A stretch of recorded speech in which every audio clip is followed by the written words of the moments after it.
Welcome to FOXSOUL's Black Report. This is the space. We bring you Black America's headline news, views, and opinions. I'm Romeo. Hey there, I'm Brooke. I'm Demi. Peace and love. I'm Nielle. All right, coming up on today's report, Julius Jones' mother is pleading with the governor of Oklahoma to call off her son's execution. And the CBC is joining the president for a very important signing at the White House. Massachusetts school students walk out to protest against a racist video by a white classmate. Police, they discovered the body of a 72-year-old black woman hanging from a tree in Maryland. And also, Howard University, they have reached an agreement with students over their housing conditions. Wow, soulmates, we have that and so much more. You know why? Because it's our voice and it's our truth. So let's get to it.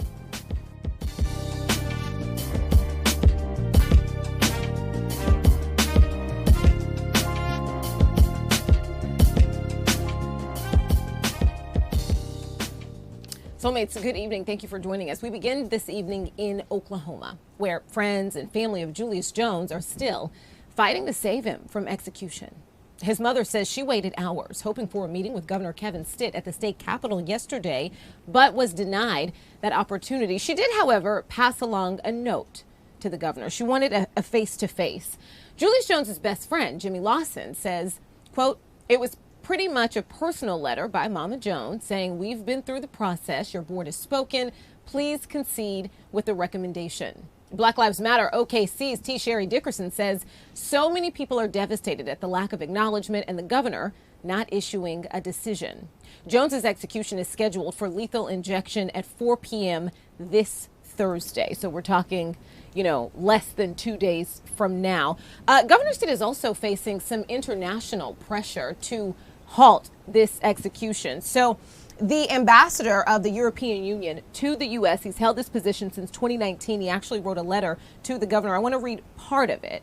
He says, "I am writing to respectfully request that you grant clemency to Mr. Julius Jones in line with the Oklahoma Pardon and Parole Board's recommendation to commute Mr. Jones's sentence and grant him clemency." Now, this is important because, one, you'll remember Governor Stitt essentially said, the Pardon and Parole Board needs to grant him clemency during a clemency hearing. Mm-hmm. This is the process. I'll look at things once they go through that proper process. And so then the Pardon and Parole Board comes back and does just that. And so again, people are frustrated also internationally.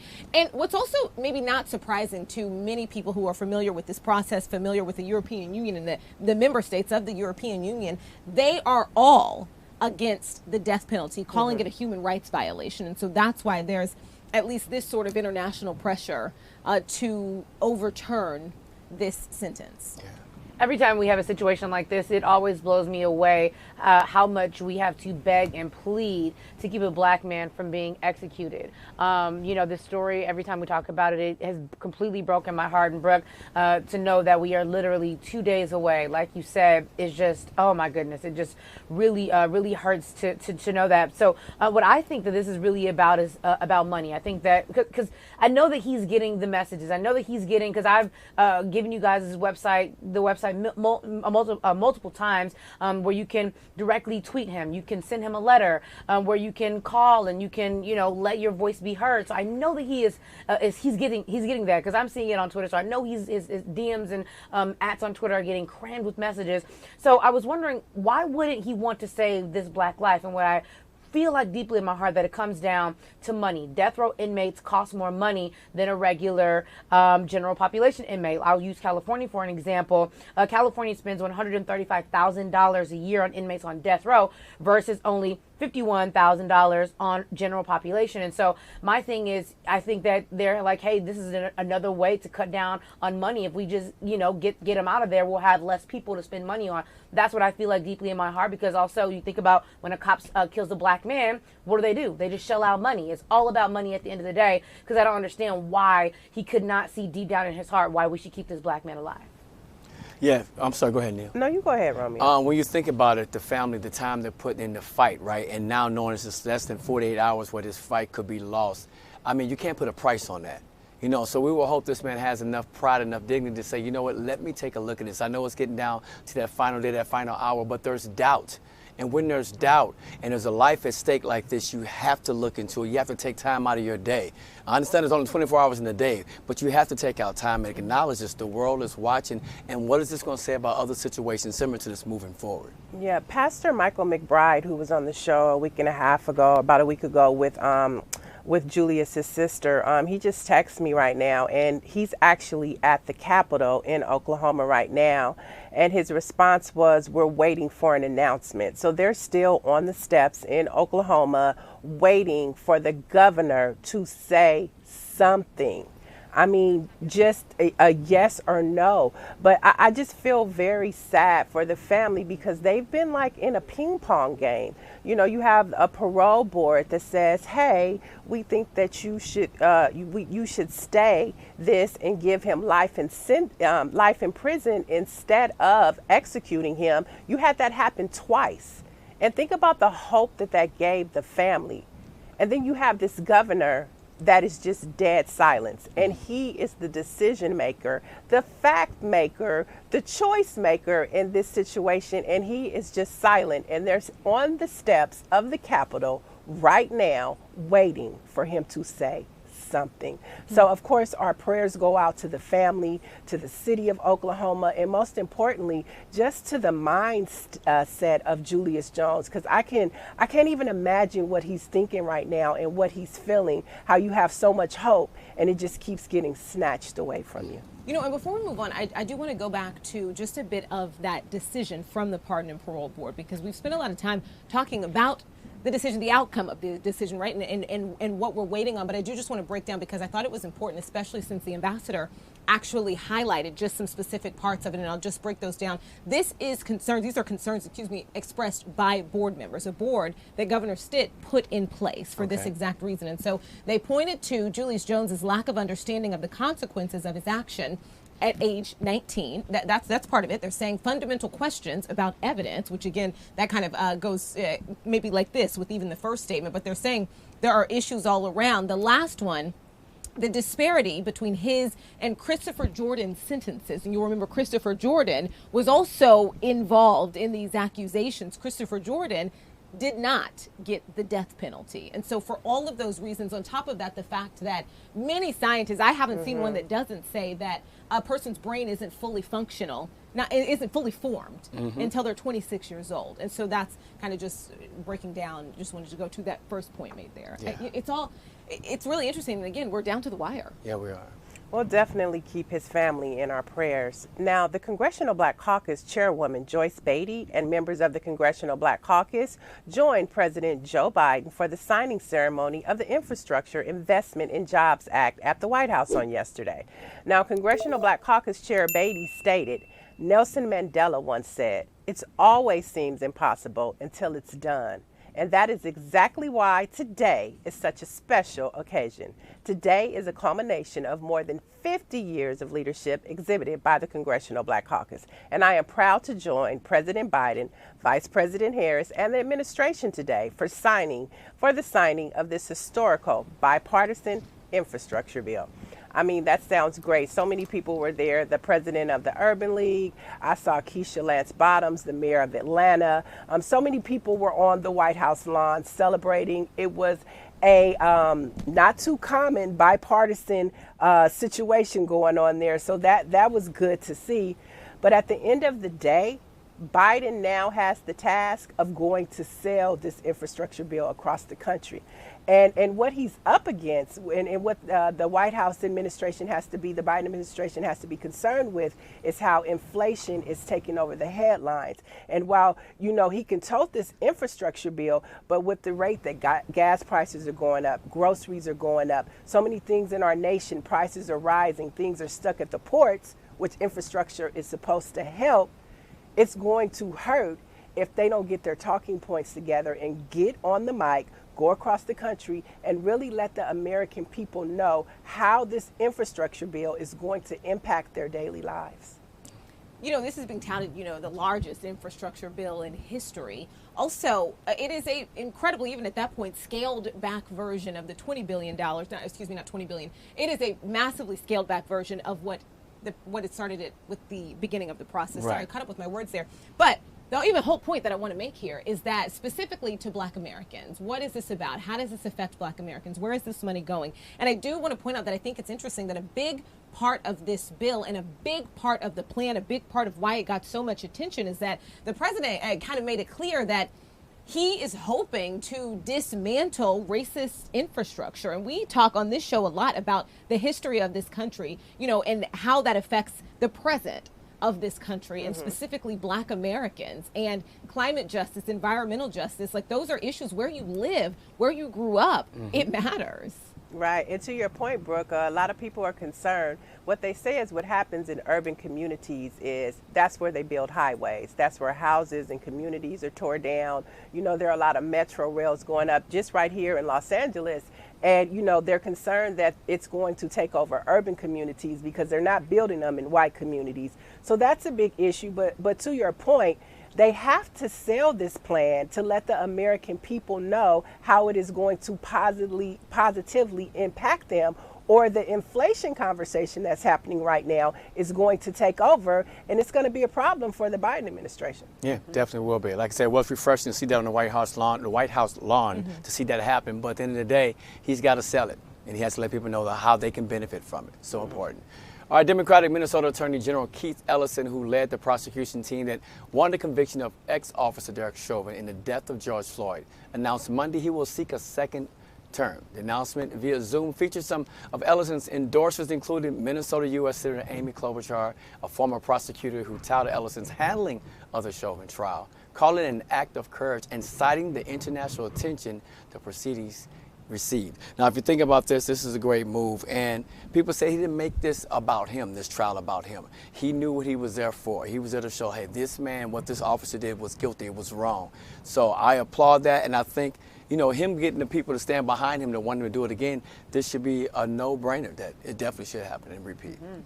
To see what Minnesota has gone through, to see Derek Chauvin off the streets, and this family, George Floyd's family, get a morsel of what we are going to call justice, I guess, if you will. In that situation, I think that he definitely deserves a second term. And a lot of people are saying that he deserves to have a second term. It's also like one of those, if it's not broken, don't fix it. And I feel like a key part in being a leader, a Black leader, more importantly, because we have it so much harder, is results. And if he has the results, why change it up at this point? What's interesting is that, whether it's broken or not, you will get different answers depending on who you talk to in Minnesota, because what we often point to is before the trial was even over, someone else was shot and killed by a police officer in Minnesota. The woman who filmed the death of George Floyd. Why am I missing my words today? But the woman who filmed the death of George Floyd, her uncle was killed by a police officer just months after that. This all happening in that same state. And there have been questions overall about, hey, at the same time, I will say, before even breaking down the questions, at the same time saying that Keith Ellison has been pushing Congress for police reform. He's frustrated that it's stalled. But there have been questions as to who should be prosecuting police officers who do bad things, who get in trouble. And, his office has repeatedly said in interviews, we have limitations. And so it'll be interesting, just the same as we looked at the state when it came to that, massive history-making vote that did fail.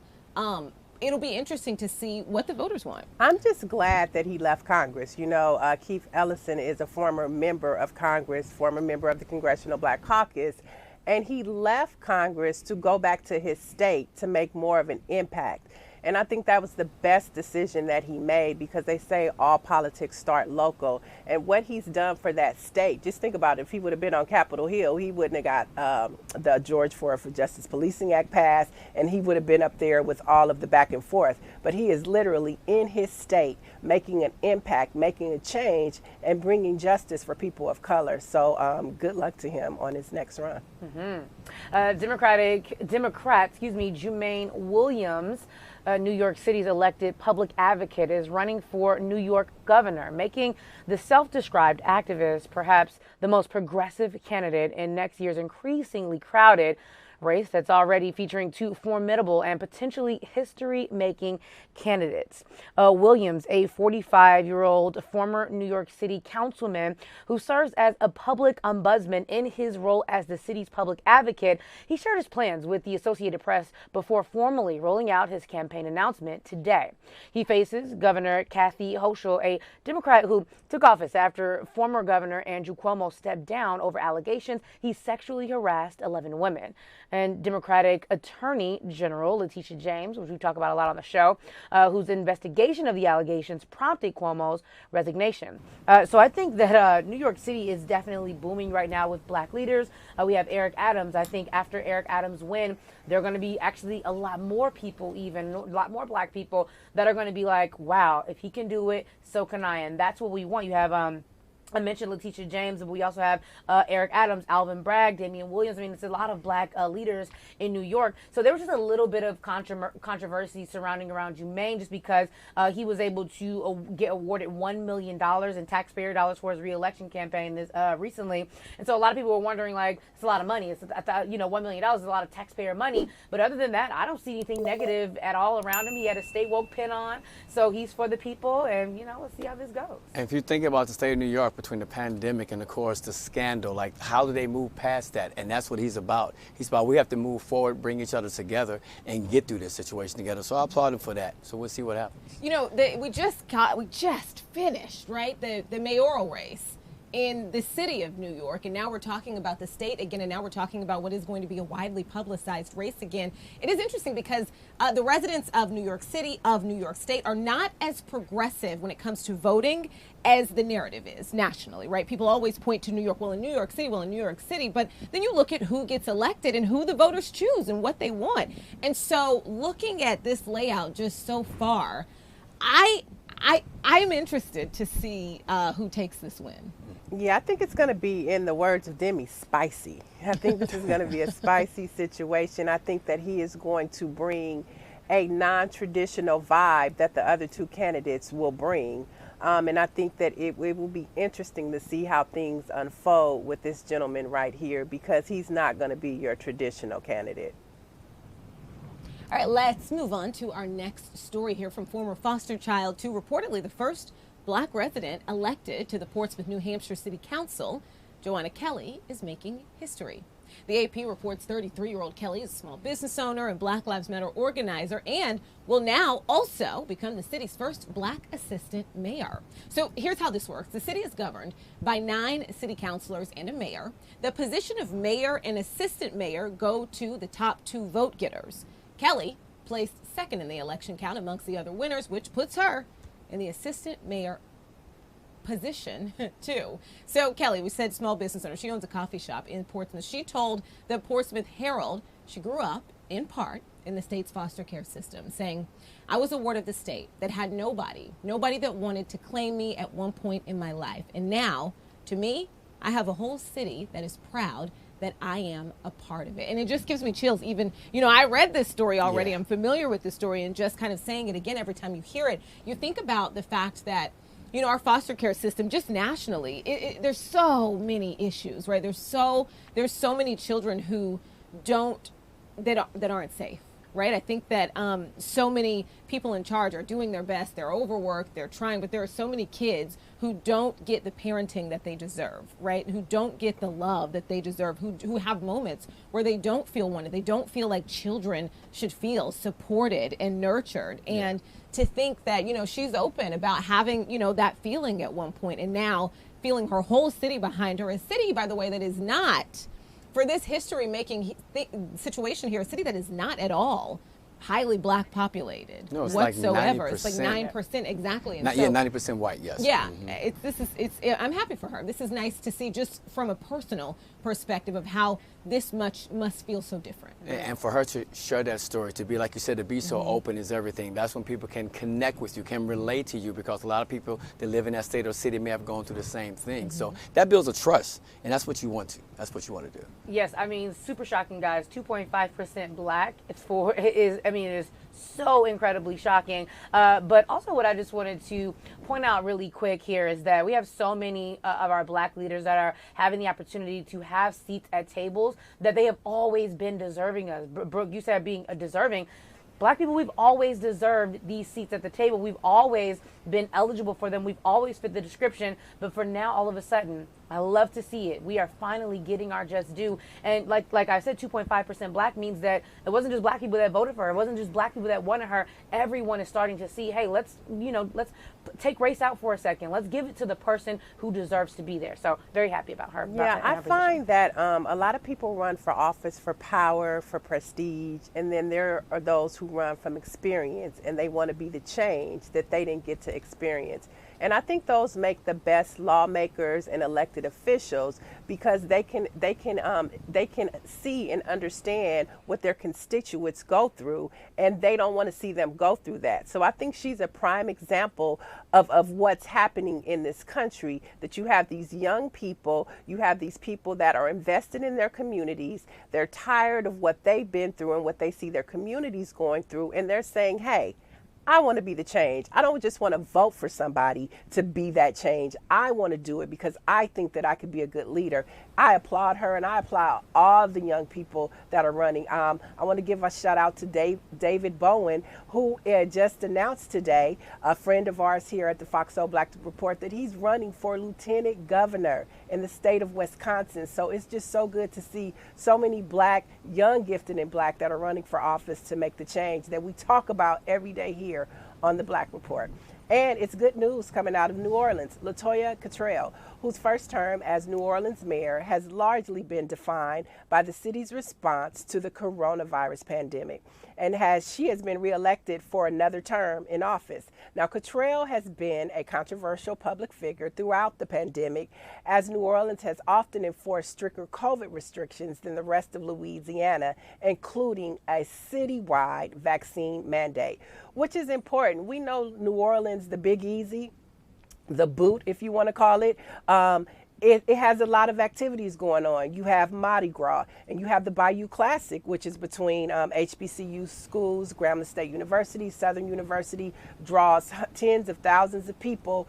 These activities need to be monitored, and she was at the forefront. She canceled Mardi Gras last year, which a lot of people were upset about, but it made the difference to curbing the pandemic in her city. So I think that she deserved a second term, and it just would be interesting to see what her leadership does as she leads it as a Black woman. Yeah, if you think about the pandemic, it killed, I believe, over 1,000 people in her city. So she ran her campaign on something she called tough calls, because she had to make those decisions.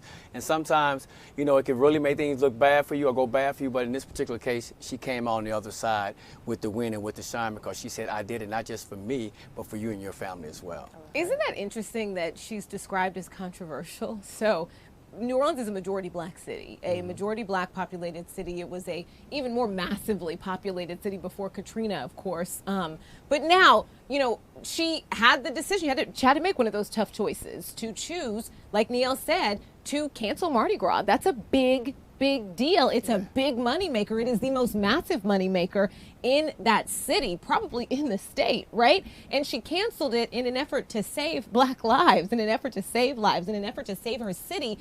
You know, if you look at the history of the city, they need people there. The people there are asking for someone in leadership to save them, to focus on their lives. And that's what she's saying. This is what I did. This is why I made that decision. And that makes her controversial. I'm fascinated by that, right? Yeah.